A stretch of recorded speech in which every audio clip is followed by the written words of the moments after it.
ನಮಸ್ಕಾರ ನನ್ನೆಲ್ಲ ಅಧ್ಯಾತ್ಮ ಬಂಧುಗಳಿಗೆ ಶುಭ ಶನಿವಾರ. ಸ್ನೇಹಿತರೆ, ನವರಾತ್ರಿಯ ಶುಭಾಶಯಗಳು ತಮ್ಮೆಲ್ಲರಿಗೂ ಕೂಡ.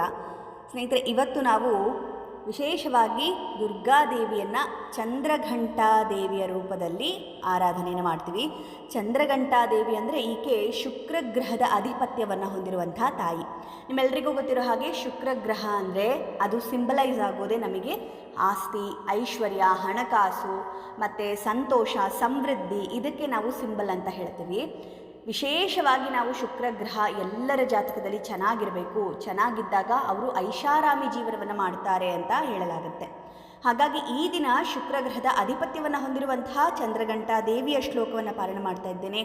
ಯಾರಿಗೆಲ್ಲ ಹಣಕಾಸಿನ ತೊಂದರೆ ಇದೆ, ಸಾಲದ ತೊಂದರೆ ಇದೆ, ಅವರು ವಿಶೇಷವಾಗಿ ಈ ಸ್ತೋತ್ರವನ್ನು ನಮಸ್ಕಾರ ಮಾಡಿಕೊಂಡು ಕೇಳಿಸ್ಕೊಳ್ಳಿ. ಜೊತೆಗೆ ಪಾರಾಯಣ ಮಾಡುವಂಥವರು ಮಾಡಿ ಡಿಸ್ಕ್ರಿಪ್ಷನಲ್ಲಿ ಶ್ಲೋಕವನ್ನು ಕೊಟ್ಟಿರ್ತೀನಿ. ಈ ಶ್ಲೋಕವನ್ನು ಪಾರಾಯಣ ಮಾಡೋದ್ರಿಂದ ನಿಮ್ಮ ಎಷ್ಟೋ ಸಾಲಗಳಿರಬಹುದು, ಕಷ್ಟಗಳಿರ್ಬೋದು, ಹಣದ ಸಮಸ್ಯೆಗಳಿರಬಹುದು, ಅದೆಲ್ಲದಕ್ಕೂ ಕೂಡ ಒಂದು ಪರಿಹಾರ ಅನ್ನುವಂಥದ್ದು ಸಿಗುತ್ತೆ. ತಪ್ಪದೇ ಈ ದಿನ ಚಂದ್ರಘಂಟಾ ದೇವಿಯ ಆರಾಧನೆಯನ್ನು ಕೂಡ ನೀವು ಮಾಡಿ. ಬನ್ನಿ ಶ್ಲೋಕ ಪಾರಾಯಣವನ್ನು ಶುರು ಮಾಡೋಣ. ಪಿಂಡಜ ಪ್ರವರಾರೂಢ ಚಂಡಕೋಪಾಸ್ತ್ರಕೈರ್ಯುತ ಪ್ರಸಾದಂ ತನೂತಾಂ ಮಹ್ಯಂ ಚಂದ್ರಘಂಟೇತಿ ವಿಶ್ರುತಾ. ಪಿಂಡಜ ಪ್ರವರಾರೂಢ ಚಂಡಕೋಪಾಸ್ತ್ರಕೈರ್ಯುತ ಪ್ರಸಾದಂ ತನೂತಾಂ ಮಹ್ಯಂ ಚಂದ್ರಘಂಟೇತಿ ವಿಶ್ರುತಾ. ಪಿಂಡಜ ಪ್ರವರಾರೂಢ ಚಂಡಕೋಪಾಸ್ತ್ರಕೈರ್ಯುತ ಪ್ರಸಾದಂ ತನೂತಾಂ ಮಹ್ಯಂ ಚಂದ್ರಘಂಟೇತಿ ವಿಶ್ರುತಾ. ಪಿಂಡಜ ಪ್ರವರಾರೂಢ ಚಂಡಕೋಪಾಸ್ತ್ರಕೈರ್ಯುತ ಪ್ರಸಾದಂ ತನೂತಾಂ ಮಹ್ಯಂ ಚಂದ್ರಘಂಟೇತಿ ವಿಶ್ರುತಾ. ಪಿಂಡಜ ಪ್ರವರಾರೂಢ ಚಂಡಕೋಪಾಸ್ತ್ರಕೈರ್ಯುತ ಪ್ರಸಾದಂ ತನೂತಾಂ ಮಹ್ಯಂ ಚಂದ್ರಘಂಟೇತಿ ವಿಶ್ರುತಾ. ಪಿಂಡಜ ಪ್ರವರಾರೂಢ ಚಂಡಕೋಪಾಸ್ತ್ರಕೈರ್ಯುತ ಪ್ರಸಾದಂ ತನೂತಾಂ ಮಹ್ಯಂ ಚಂದ್ರಘಂಟೇತಿ ವಿಶ್ರುತಾ. ಪಿಂಡಜ ಪ್ರವರಾರೂಢ ಚಂಡಕೋಪಾಸ್ತ್ರಕೈರ್ಯುತ ಪ್ರಸಾದಂ ತನೂತಾಂ ಮಹ್ಯಂ ಚಂದ್ರಘಂಟೇತಿ ವಿಶ್ರುತಾ. ಪಿಂಡಜ ಪ್ರವರಾರೂಢ ಚಂಡಕೋಪಾಸ್ತ್ರಕೈರ್ಯುತ ಪ್ರಸಾದಂ ತನೂತಾಂ ಮಹ್ಯಂ ಚಂದ್ರಘಂಟೇತಿ ವಿಶ್ರುತಾ. ಪಿಂಡಜ ಪ್ರವರಾರೂಢ ಚಂಡಕೋಪಾಸ್ತ್ರಕೈರ್ಯುತ ಪ್ರಸಾದಂ ತನೂತಾಂ ಮಹ್ಯಂ ಚಂದ್ರಘಂಟೇತಿ ವಿಶ್ರುತಾ. ಪಿಂಡಜ ಪ್ರವರಾರೂಢ ಚಂಡಕೋಪಾಸ್ತ್ರಕೈರ್ಯುತ ಪ್ರಸಾದಂ ತನೂತಾಂ ಮಹ್ಯಂ ಚಂದ್ರಘಂಟೇತಿ ವಿಶ್ರುತಾ. ಪಿಂಡಜ ಪ್ರವರಾರೂಢ ಚಂಡಕೋಪಾಸ್ತ್ರಕೈರ್ಯುತ ಪ್ರಸಾದಂ ತನೂತಾಂ ಮಹ್ಯಂ ಚಂದ್ರಘಂಟೇತಿ ವಿಶ್ರುತಾ. ಪಿಂಡಜ ಪ್ರವರಾರೂಢ ಚಂಡಕೋಪಾಸ್ತ್ರಕೈರ್ಯುತ ಪ್ರಸಾದಂ ತನೂತಾಂ ಮಹ್ಯಂ ಚಂದ್ರಘಂಟೇತಿ ವಿಶ್ರುತಾ. ಪಿಂಡಜ ಪ್ರವರಾರೂಢ ಚಂಡಕೋಪಾಸ್ತ್ರಕೈರ್ಯುತ ಪ್ರಸಾದಂ ತನೂತಾಂ ಮಹ್ಯಂ ಚಂದ್ರಘಂಟೇತಿ ವಿಶ್ರುತಾ.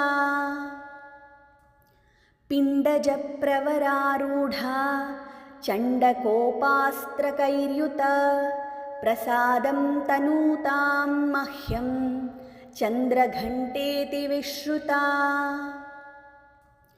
ಪಿಂಡಜ ಪ್ರವರಾರೂಢ ಚಂಡಕೋಪಾಸ್ತ್ರಕೈರ್ಯುತ ಪ್ರಸಾದಂ ತನೂತಾಂ ಮಹ್ಯಂ ಚಂದ್ರಘಂಟೇತಿ ವಿಶ್ರುತಾ. पिण्डजप्रवरारूढा चण्डकोपास्त्रकैर्युता प्रसादं तनूतां मह्यं चन्द्रघण्टेति विश्रुता।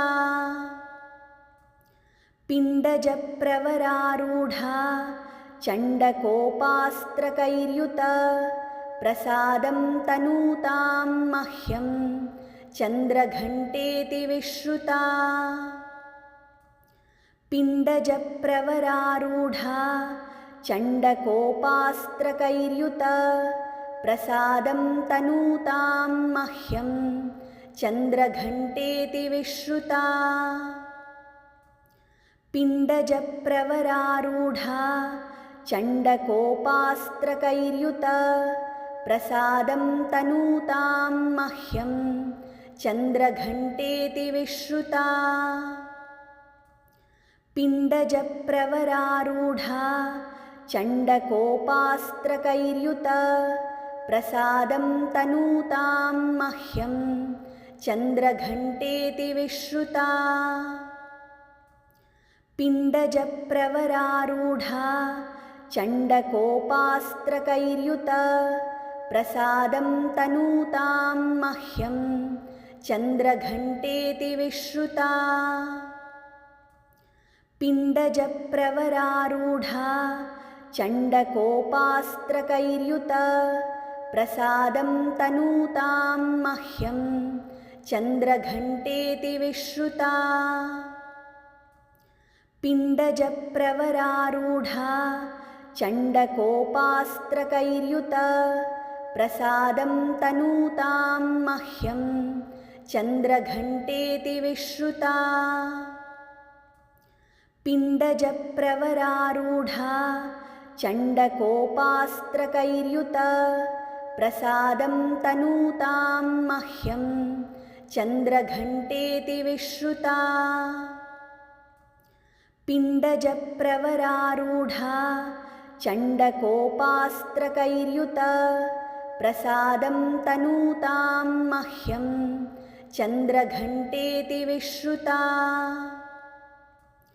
पिण्डजप्रवरारूढा चण्डकोपास्त्रकैर्युता प्रसादं तनूतां मह्यं चन्द्रघण्टेति विश्रुता।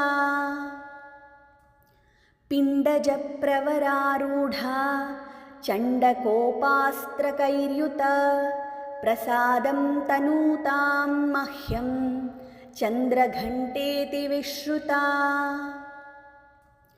पिण्डजप्रवरारूढा चण्डकोपास्त्रकैर्युता प्रसादं तनूतां मह्यं चन्द्रघण्टेति विश्रुता।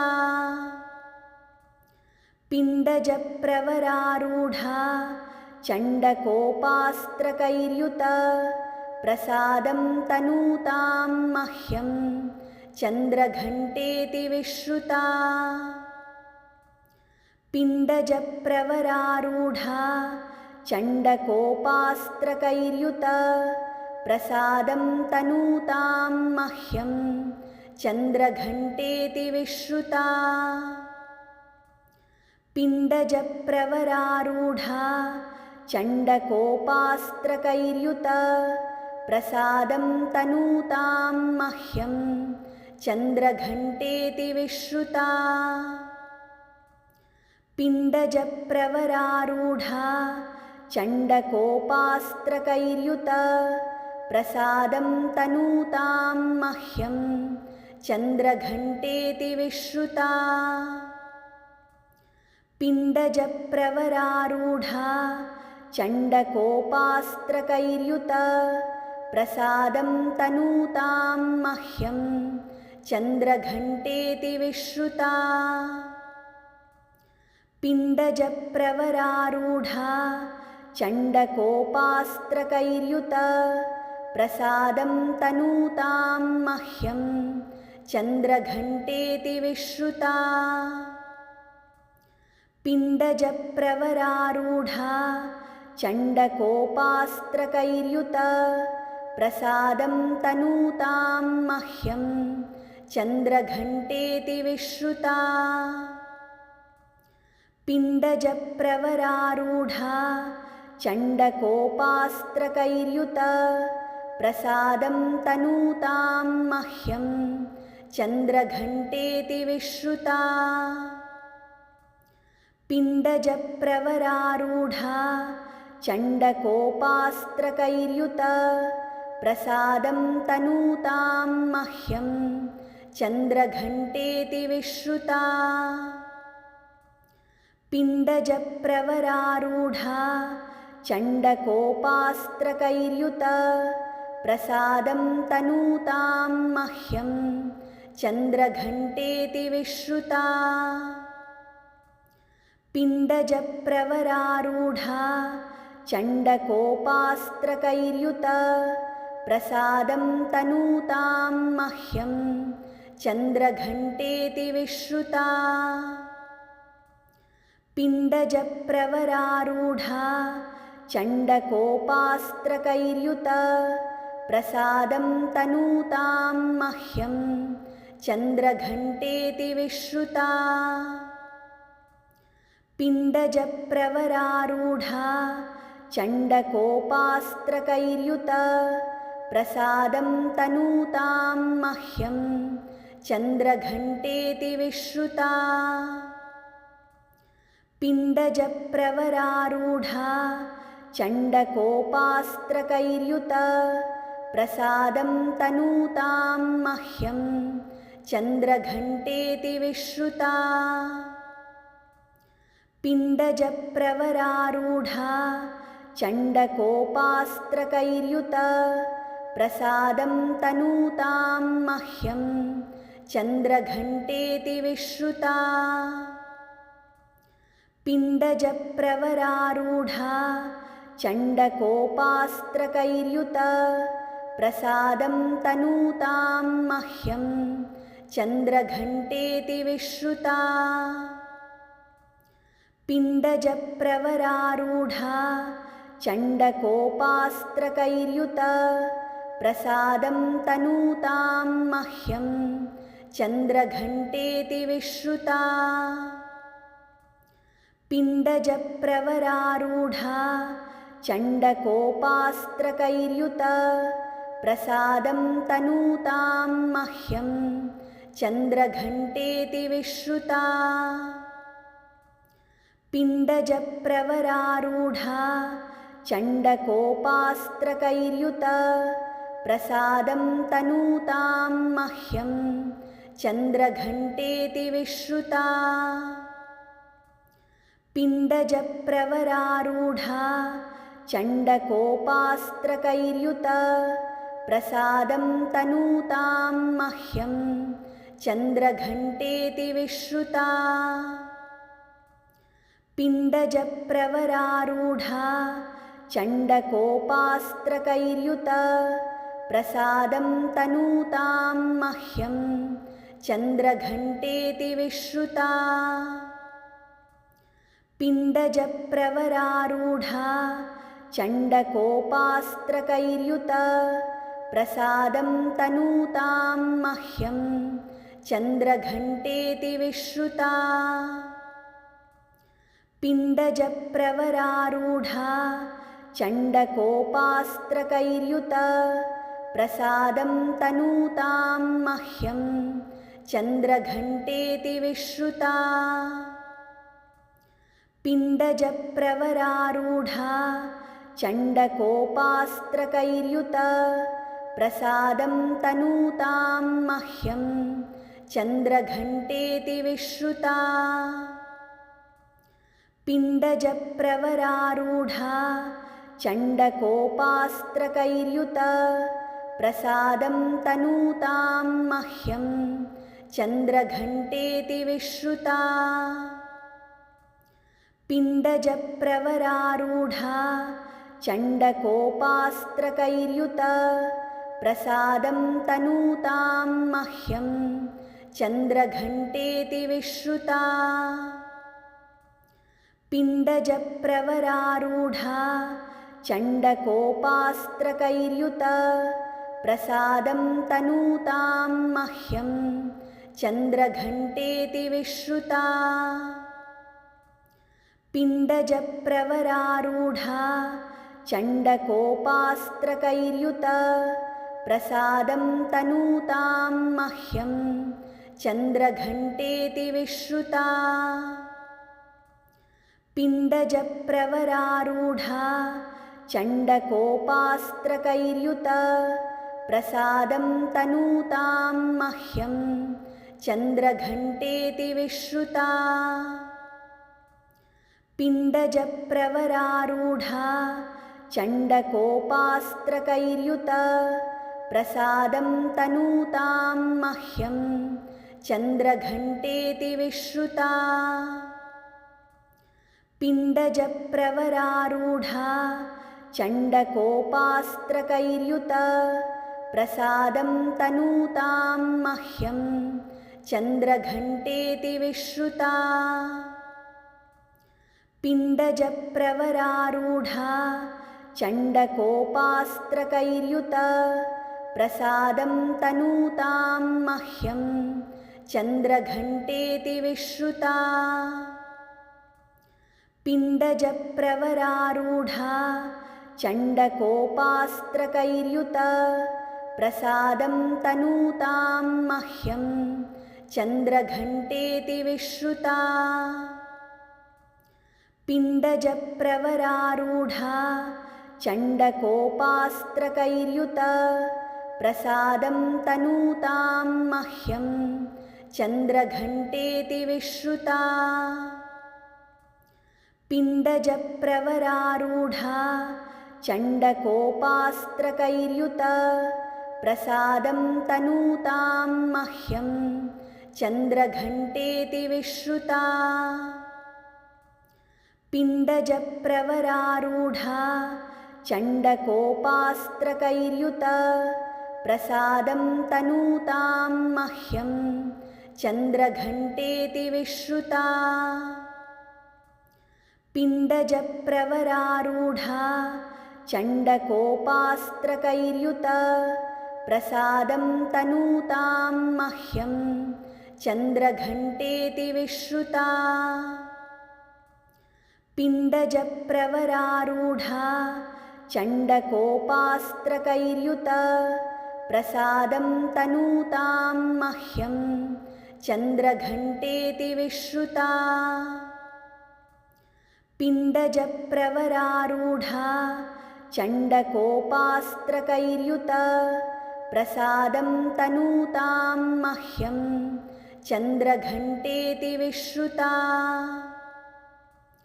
पिण्डजप्रवरारूढा चण्डकोपास्त्रकैर्युत प्रसादं तनूतां मह्यं चन्द्रघण्टेति विश्रुता।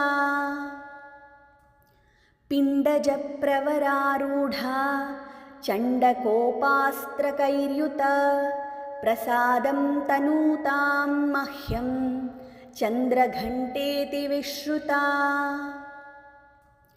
पिण्डजप्रवरारूढा चण्डकोपास्त्रकैर्युत प्रसादं तनूतां मह्यं चन्द्रघण्टेति विश्रुता। पिण्डजप्रवरारूढा चण्डकोपास्त्रकैर्युत प्रसादं तनूतां मह्यं चन्द्रघण्टेति विश्रुता। पिण्डजप्रवरारूढा चण्डकोपास्त्रकैर्युत प्रसादं तनूतां मह्यं चन्द्रघण्टेति विश्रुता। पिण्डजप्रवरारूढा चण्डकोपास्त्रकैर्युत प्रसादं तनूतां मह्यं चन्द्रघण्टेति विश्रुता। पिण्डजप्रवरारूढा चण्डकोपास्त्रकैर्युत प्रसादं तनूतां मह्यं चन्द्रघण्टेति विश्रुता। पिण्डजप्रवरारूढा चण्डकोपास्त्रकैर्युत प्रसादं तनूतां मह्यं चन्द्रघण्टेति विश्रुता। पिण्डजप्रवरारूढा चण्डकोपास्त्रकैर्युता प्रसादं तनूतां मह्यं चन्द्रघण्टेति विश्रुता।